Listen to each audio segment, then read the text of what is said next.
Thank you. When I came into office, I promised to look at the world's challenges with open eyes and very fresh thinking. We cannot solve our problems by making the same failed assumptions and repeating the same failed strategies of the past. Old challenges demand new approaches. My announcement today marks the beginning of a new approach to conflict between Israel and the Palestinians.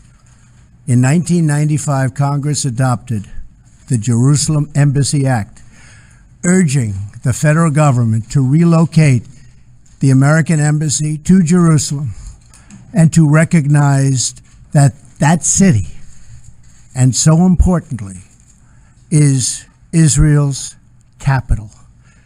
This act passed Congress by an overwhelming bipartisan majority and was reaffirmed by a unanimous vote of the Senate only 6 months ago. Yet for over 20 years, every previous American president has exercised the law's waiver, refusing to move the U.S. Embassy to Jerusalem or to recognize Jerusalem as Israel's capital city. Presidents issued these waivers under the belief that delaying the recognition of Jerusalem would advance the cause of peace. Some say they lacked courage, but they made their best judgment based on facts as they understood them at the time. Nevertheless, the record is in. After more than 2 decades of waivers, we are no closer to a lasting peace agreement between Israel and the Palestinians. It would be folly to assume that repeating the exact same formula would now produce a different or better result. Therefore, I have determined that it is time to officially recognize Jerusalem as the capital of Israel. While previous presidents have made this a major campaign promise, they failed to deliver. Today, I am delivering. I've judged this course of action to be in the best interests of the United States of America and the pursuit of peace between Israel and the Palestinians. This is a long overdue step to advance the peace process and to work towards a lasting agreement. Israel is a sovereign nation with the right, like every other sovereign nation, to determine its own capital. Acknowledging this is a fact is a necessary condition for achieving peace. It was 70 years ago that the United States, under President Truman, recognized the State of Israel. Ever since then, Israel has made its capital in the city of Jerusalem, the capital the Jewish people established in ancient times. Today, Jerusalem is the seat of the modern Israeli government. It is the home of the Israeli parliament, the Knesset, as well as the Israeli Supreme Court. It is the location of the official residence of the Prime Minister and the President. It is the headquarters of many government ministries. For decades, visiting American presidents, secretaries of state, and military leaders have met their Israeli counterparts in Jerusalem, as I did on my trip to Israel earlier this year. Jerusalem is not just the heart of 3 great religions, but it is now also the heart of one of the most successful democracies in the world. Over the past 7 decades, the Israeli people have built a country where Jews, Muslims, and Christians, and people of all faiths are free to live and worship according to their conscience and according to their beliefs. Jerusalem is today and must remain a place where Jews pray at the Western Wall, where Christians walk the stations of the cross, and where Muslims worship at Al-Aqsa Mosque.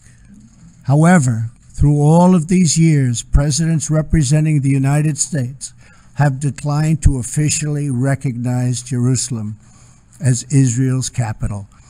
In fact, we have declined to acknowledge any Israeli capital at all. But today we finally acknowledge the obvious, that Jerusalem is Israel's capital. This is nothing more or less than a recognition of reality. It is also the right thing to do. It's something that has to be done. That is why, consistent with the Jerusalem Embassy Act, I am also directing the State Department to begin preparation to move the American Embassy from Tel Aviv to Jerusalem. This will immediately begin the process of hiring architects, engineers, and planners so that a new embassy, when completed, will be a magnificent tribute to peace. In making these announcements, I also want to make one point very clear. This decision is not intended in any way to reflect a departure from our strong commitment to facilitate a lasting peace agreement. We want an agreement that is a great deal for the Israelis and a great deal for the Palestinians. We are not taking a position of any final status issues, including the specific boundaries of the Israeli sovereignty in Jerusalem or the resolution of contested borders. Those questions are up to the parties involved. The United States remains deeply committed to helping facilitate a peace agreement that is acceptable to both sides. I intend to do everything in my power to help forge such an agreement. Without question, Jerusalem is one of the most sensitive issues in those talks. The United States would support a two-state solution if agreed to by both sides.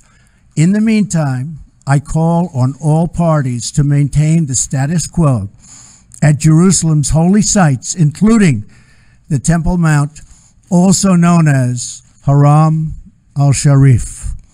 Above all, our greatest hope is for peace, the universal yearning in every human soul.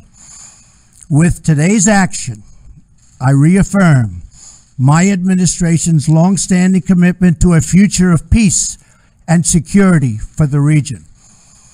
There will, of course, be disagreement and dissent regarding this announcement.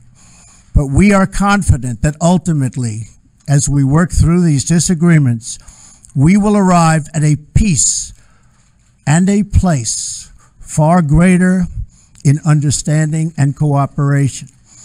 This sacred city should call forth the best in humanity, lifting our sights to what it is possible, not pulling us back and down to the old fights that have become so totally predictable.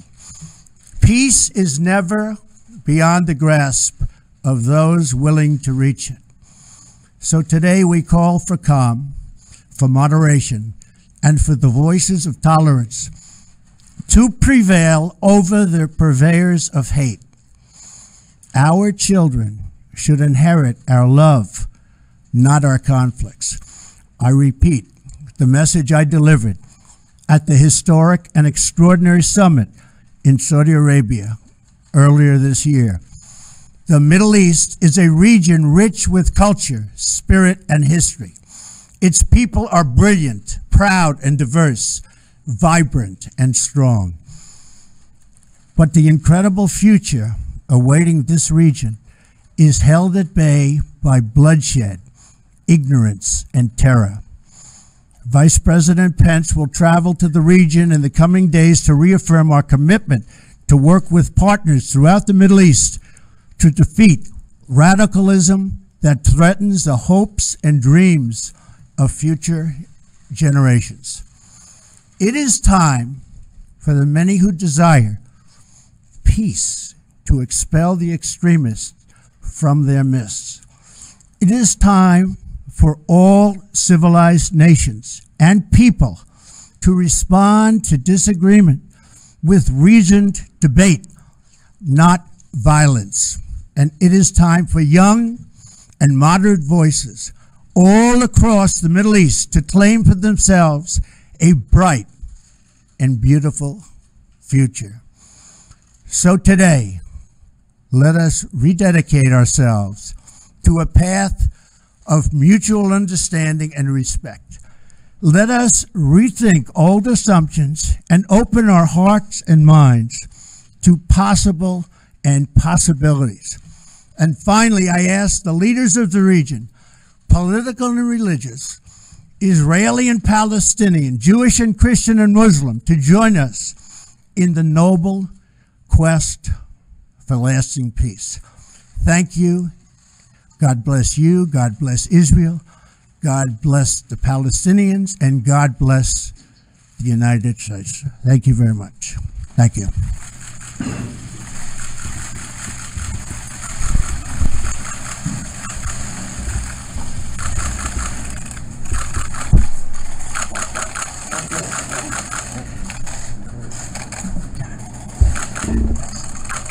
Thank you.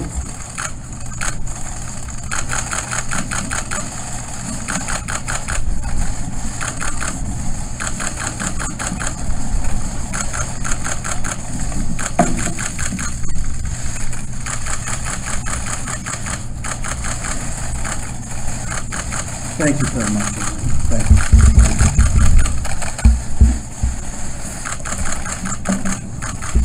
Thank you. Thank you very much.